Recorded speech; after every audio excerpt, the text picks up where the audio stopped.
கர்த்தர் முன்பதாக இன்றைய வசனம் நீதிமொழிகள் 12ஆம் அதிகாரம் 22ஆம் வசனம். பொய் உதடுகள் கர்த்தருக்கு அருவருப்பானவைகள், உண்மையாய் நடக்கிறவர்களோ அவருக்கு பிரியம். கர்த்தர் முன்பதாக இந்த வசனத்தை பார்க்கும்போது பொய் உதடுகளை கர்த்தர் அருவருக்கிறான்னு போட்டிருக்கு.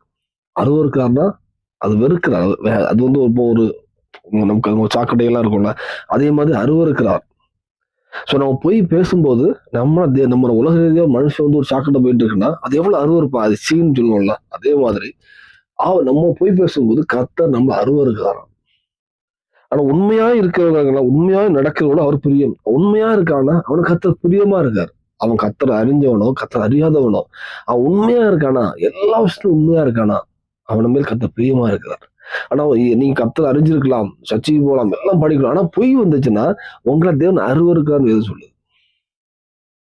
பொய்ய தேவன் வெறுக்கிறார். ஏன்னா வெளிப்படுத்தல பார்த்தா கூட, வெளிப்படுத்தல நீ பார்க்கும்போது வெளிப்படுத்தல் 21ஆம் அதிகாரத்துல 8ஆம் வசனம் போடும்போது, பயப்படுகிறவர்கள் அவிசுவாசிகளும் அருவருப்பானவர்களும் கொலைபாதகரும் விபச்சாரக்காரரும் சூனியக்காரரும் விக்கிரகக்காரரும் பொய்யர் அனைவரும் 2ஆம் மரணமாகி அக்கனியும் கந்தகமும் கடலிலே பங்கடைவார்கள் என்றார்.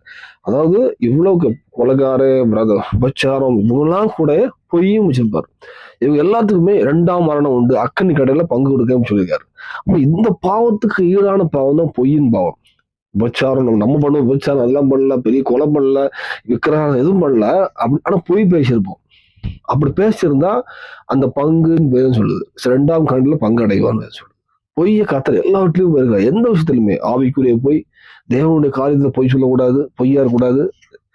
உலக ரீதியாகவும் உண்மையா இருக்கிறது, எந்த விஷயம் உண்மையா இருக்கிறது, அந்த உண்மையா பேசணும்னா ஏன்னா உண்மை உள்ள மனுஷன் பரிபூர்ண ஆசீர்வாதம் பெறுவான். எல்லாவற்றும் உண்மையா இருக்கணும், வேலை செய்யறதுல உண்மையா இருக்கணும். எதுவுமே நம்ம ஒரு பொய் சொன்னனால 4 பேர் நம்ம கூட நம்மள வந்து தப்பா நினைக்க மாட்டாங்க அப்படின்னு நினைச்சோம்னா 4 பேர் தப்பா நினைக்க மாட்டாங்க. ஆனா தேவன் நம்ம மேல அருவருத்துருவார், தெய்வம் நம்மள அறுத்துருவார்.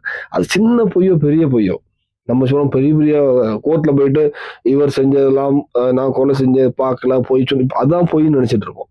நீங்க சின்ன பொய் சொன்னாலும் பொய் தான். வேதத்துல சின்ன பொய் பெரிய பொய்ன்னு சொல்லவே இல்லை, பொய் அவ்வளவுதான். ஸோ அந்த வேலையில நம்ம வாழ்க்கையில இதுக்கு முன்னாடி நம்ம பொய் சொல்லி பொய் சொல்லிட்டு நமக்கு தெரியாது, நம்ம சர்ச்சைக்கு போலாம் பேய் போல எல்லாம் பண்ணிருப்போம்.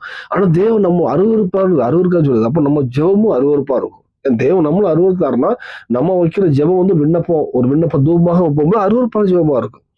ஸோ அந்த வேலையில நம்ம இதுக்கு முன்னாடி பொய் பேசிட்டு இருப்போமானால் இன்னைக்கு ஒரு விஷயம் நம்ம அறியாம நம்ம சிலவங்க பொய் பேச அவங்களுக்கே பொய் பேச தெரியாது. அந்த பொய் 2 ட்ரிப் பொய் பேசும்போது 3ஆம் ட்ரிப் அந்த பொய்யை உண்மையா மாறிடும். அப்படிதான் இருக்குமானால் இந்த ஒரு விஷயம் கர்த்தர் மன்னிப்பு கேட்போம். இனி நம்ம வாழ்க்கையில ஒரு உண்மையா இருக்க, உண்மை உள்ளவங்க கர்த்தர் பிரியமா இருக்காராம். உண்மையா நடக்கிறவர்களோ அவருக்கு பிரியம் சொல்லுது. இந்த வேலையில நம்ம கர்த்தர் நம்மகிட்ட அர்ப்பணிப்போம், நம்ம பழைய பாவங்களை மன்னிப்பு கேட்போம், உண்மையா இருக்கிற கர்த்தர் பலன் கேட்போம். என்னை வாழ்க்கை நாட்கள் உண்மையா இருப்போம். கண்டிப்பாக உங்கள் தேவன் பிரியமா இருப்பார்.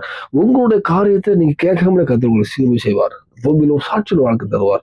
பரலோகத்துக்கு தேவன் ஆயத்தப்படுத்துவார். அர்ப்பணிப்போம். தேவனை கிருபை செய்வாராக. ஆமென்.